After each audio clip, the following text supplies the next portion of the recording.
I'm just going to go ahead and start at the introduction, and I think everybody will be back in their seats by the time that Ayon is on. Born in Asia, but reared in Brazil, Ayon Wen is a marketing, a brand strategy, and a communication multilingual professional with more than 20 years of experience in all kinds of industries. From packaged goods, telecom, cable, and pharmaceutical, she currently works part-time at Bromley Communications. Wow! They're all at a bar watching me.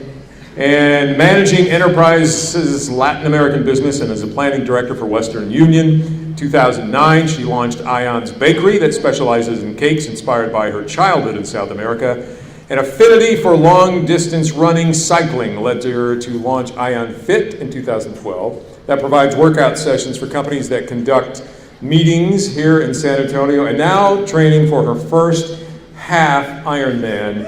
Graduated from Trinity with a BS in finance, minors in Spanish and French, married with 2 teenage sons and 2 pets, Maya and Imus. Please welcome Ayon Wen.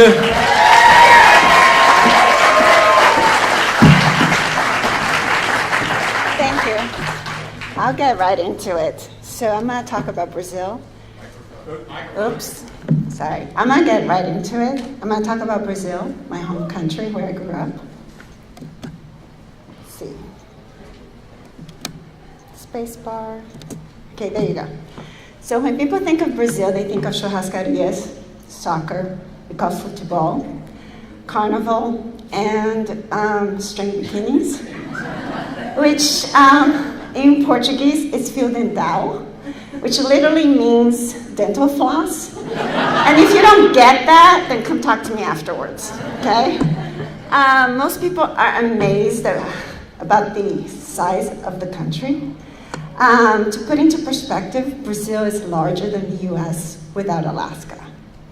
And this map gives a good indication, superimpose the map of Brazil over the US.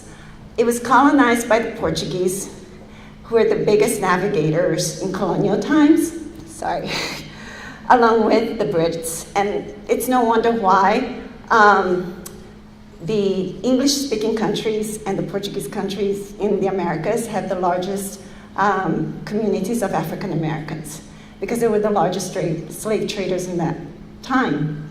So Brazil is like a Benetton ad. And I'm an example of it. People are like, what? You speak Portuguese? Yeah, and I don't speak Chinese either. So yeah, we're an amalgamation of cultures, much like the US. In fact, Japan, we have a huge number of Japanese. We're like the largest, actually, country after Japan that has the most Japanese in the world. And so we're really beautiful people, very happy people. And the Portuguese language is very complex. There's actually 5 different accents. It's very similar to Spanish, but when you hear the sound of it, because we use so much nasal sound, kind of like it's a mix of Spanish and French. When my sister comes and we talk at the HEB line, the cashier's like, what language are you speaking? Because I can understand a few words, but it's not really Spanish. So here's a collection of pictures from Instagram from my last trip in Brazil. Our guavas are huge, as the top picture there, as you can see. And if you go to Brazil, you have to order caipirinha, which is a kind of like a margarita, but made with cachaça. And my favorite cuisine, there are 2 of them that I want to highlight, is the Cozinha Mineira, which is a lot of stews that sticks to the bones, and it's a region of the country that had a lot of mining, kind of like the Wild West. Okay, so if you go to Brazil and you're in that southern part of the region, you have to have it. Now, my favorite is comida nordestina, which is northern Brazil. It's very influenced by the Afro culture and a lot of seafood, and it's just a lot of coconut, very tropical, sort of Caribbean, but different. The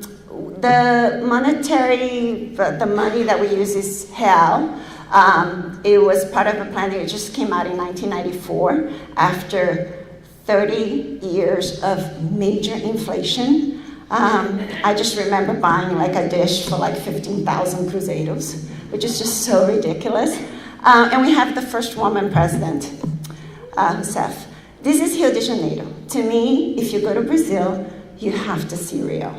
It is one of the most beautiful cities in the world. It's actually considered one of the wonders of the world.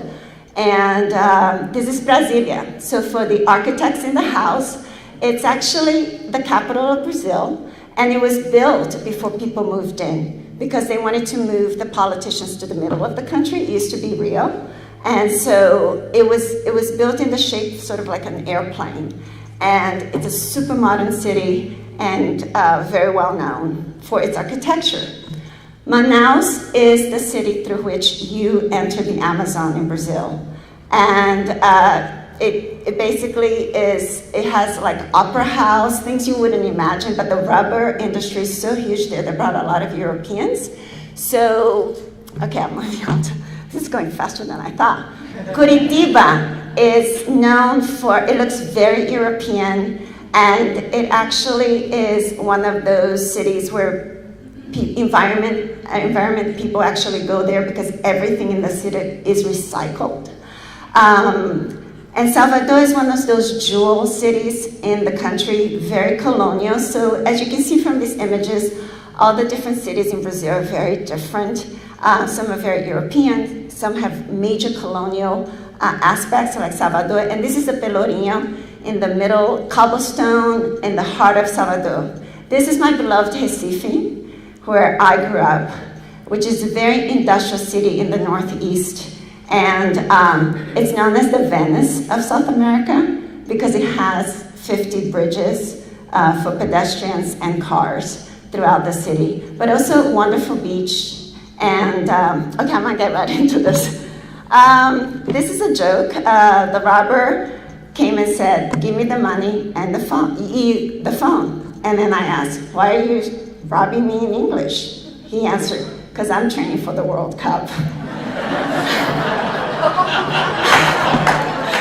So yeah, the cities I highlighted, they're my favorite, but they're also they're among the World Cup cities. And I just wanted you guys to get a flavor. If some of you are going to World Cup, be careful. You have to do a mental shift. Wear a backpack in front. Don't put on any jewelry. You can get glasses stolen off your face. But here's a little flavor just to close my presentation. Thank you.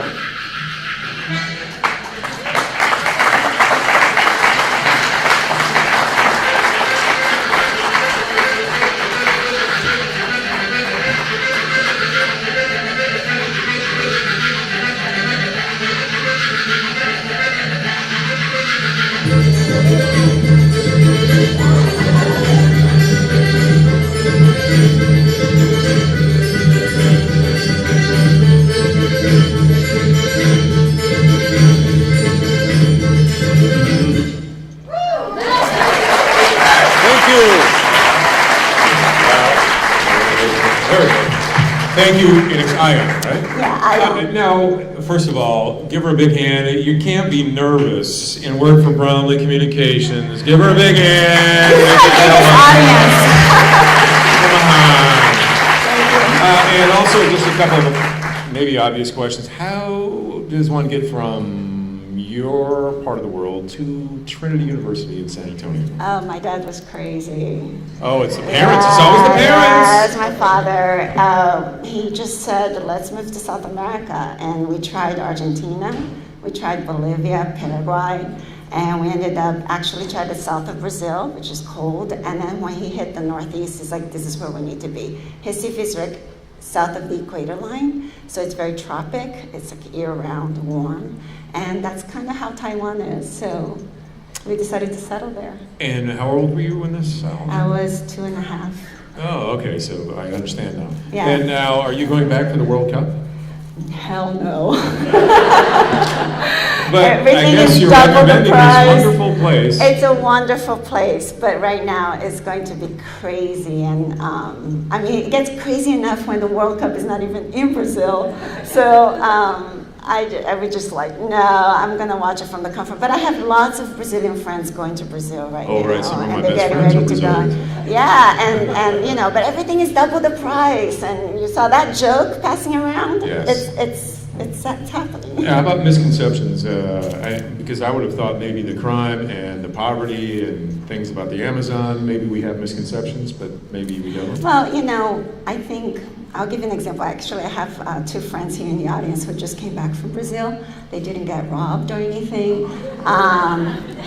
Aaron and Tiffany. Give it up for Aaron and Tiffany. They weren't robbed. And my sister just came back from Europe and she got 800 euros pickpocketed and her laptop stolen. So, you know, it's just you have to shift your mentality. U.S. we get too comfortable here. But after maybe the World Cup, you think it'll be better? I think so. I mean, again, you know, if you want to get into the craziness of World Cup, and it's going to be amazing. I'm sure it's going to be a total amazing experience. I just choose not to go there. Oh, okay. And lastly, how in Brazilian? In In Portuguese, do you say "Go Spurs, go"? Vai Spurs, vai, or something like that. Give it up for Ayon Wen. Thank you.